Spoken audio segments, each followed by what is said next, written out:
All right, Pokemon fans, just to give you a heads up, this is spoilers for the Alola League. If you are new to the channel, make sure you take a moment to hit that subscribe button as well as hit the bell notification icon.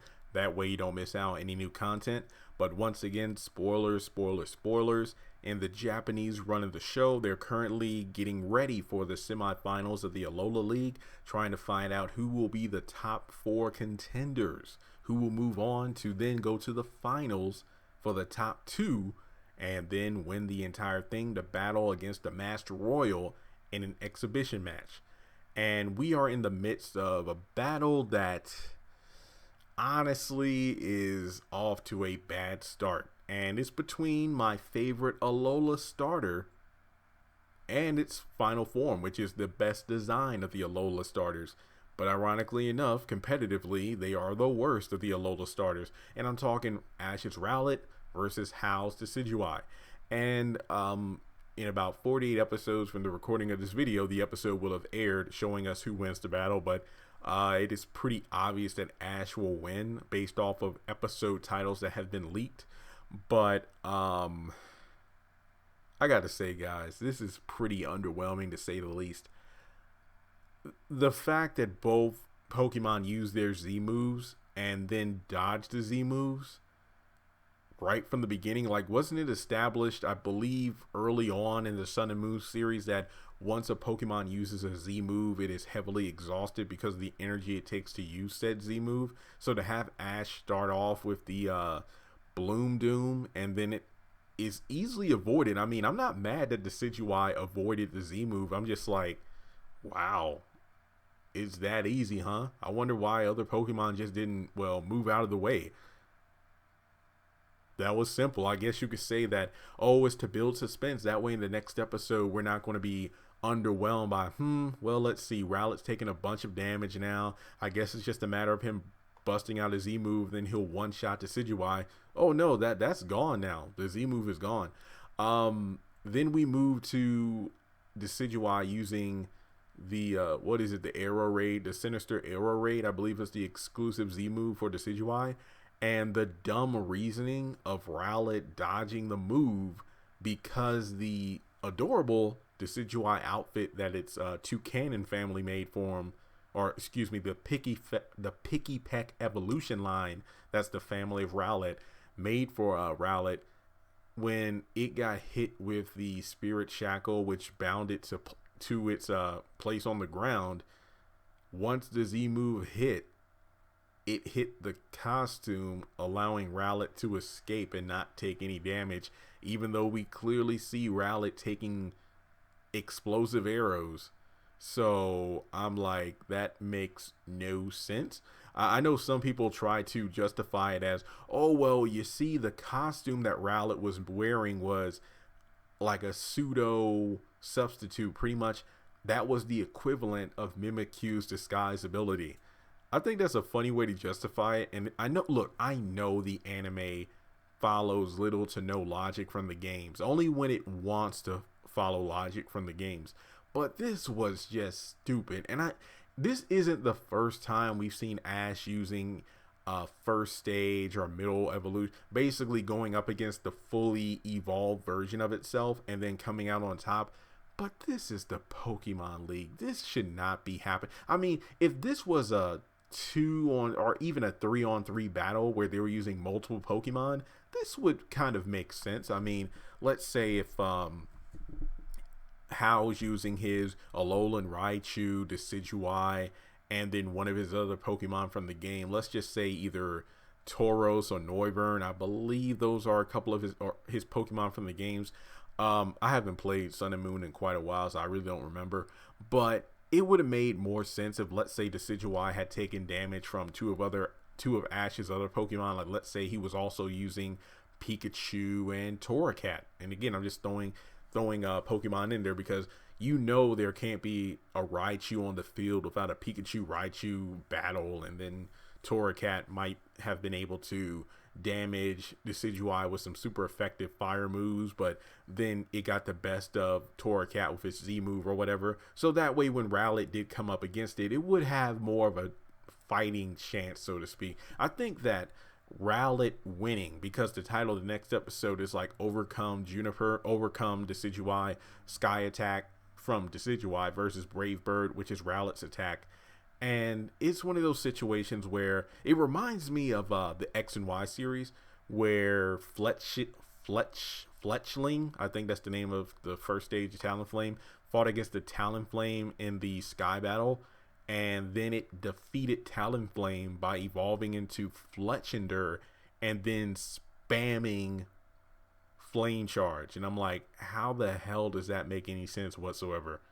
How does it not get one shot by its fully evolved form, which is using Steel Wing, Brave Bird, and Fire Blast? I think it knew another move, but I forgot. So it's just one of those situations where and that was like a filler-ish episode, but at the same time, it introduced Sky Battles and Fletchling evolved, so I guess it wasn't completely filler.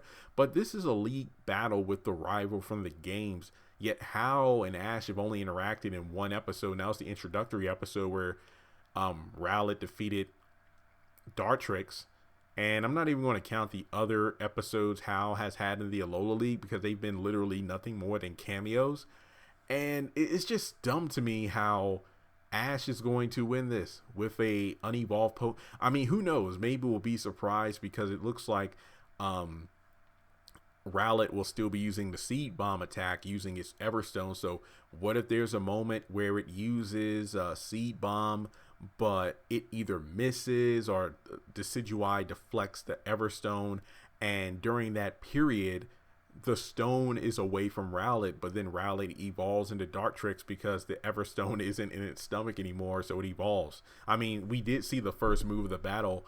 I believe, what was it? Decidueye used Razor Leaf, Rowlet dodged it, then it used Seed Bomb. Decidueye used the Leaf Blade, which knocked the Seed Bomb Everstone back into Rowlet's mouth where it caught it.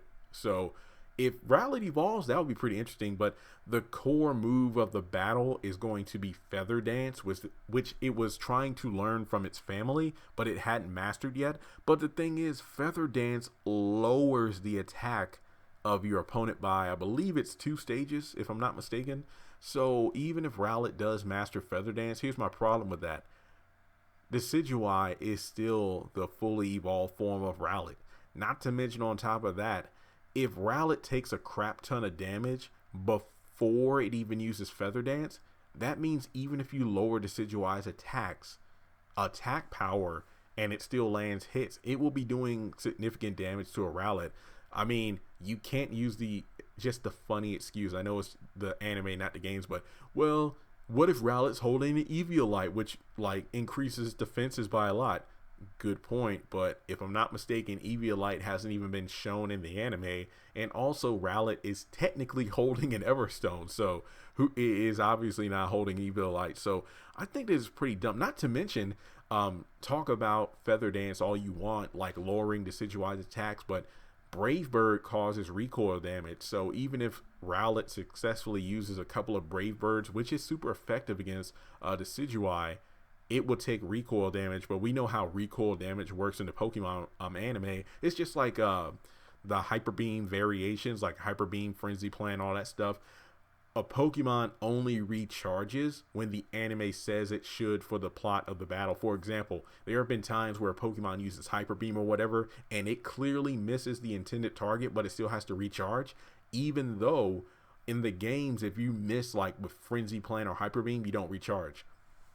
But then there are other times where Pokemon are just spamming those moves without any recharge whatsoever. So we get to Sky Attack, which is supposed to take 2 turns. So I imagine this is kind of a repeat of Alon and Ash, where they use Talonflame and Unpheasant, Sky Attack, and Brave Bird over and over until they both knocked each other out. But with this, I remember seeing a couple people chatting online in the comment section of a video, and it made sense. Like, it would have been better if Rowlet just learned Ominous Wind. Like, you know, remember how it tried to learn Bullet Seed from its family, but it can't technically learn Bullet Seed, so it learned Seed Bomb instead? What if it tried to learn which it can learn Feather Dance, but instead of Feather Dance, it learned a more beneficial move in Ominous Wind, which is a ghost type move, I believe, that Rowlet can learn by level up, and that would have been super effective against Decidueye. And imagine the stat boost it would have gotten. You know, in the games, I remember, like, what is it? Ominous Wind, Ancient Power, silver when they have a low chance, but a chance to increase all the user stats by 1. That would have been an interesting way to give Rowlet a semi-reasonable boost to make it more effective against this fully evolved counterpart. So I think that this battle is going to be a joke. I mean, once again, I love me some Rowlet. I have a Rowlet plushie. I even have a Decidueye plushie, ironically enough. But it's just like, I just don't like where this is going, especially when Hal was a major character in the games, but he's just like nothing more but like a one and done character in the anime. And I hope that when we reach like the final round, we'll get like maybe when we get to the top 4, because I do believe in the top 4 is going to be Gladion versus Kiawe and then Ash versus Guzma, and both of those trainers should have been shown to have 2 or more Pokemon. I think that Guzma is the only one who's been shown with 2 Scizor and Golisopod, but we do know Kiawe has Charizard, Turtonator, and Marowak, and then Gladion has Lycanroc, Umbreon, Silvally, and then his dad Zoroark. And then, of course, Ash has 5 Pokemon. So hopefully when we get to the top 4, we're looking at 2-on-2 or 3-on-3 battles, because this 1-on-1 crap isn't doing it for me. So let me know your thoughts in the comment section below. Obviously, Rowlet's going to win due to plot armor, which is just so dumb. But I don't know. Like I said, I still love him anyway. So let me know your thoughts in the comment section below. Instead of Feather Dance, do you agree that maybe Rowlet should have learned another move like Ominous Wind? I really would have liked it if, well, then again, it isn't Ash's Z Crystal, but if he had, I think Kiawe has the Flying Z, the Z Crystal used for flying type moves.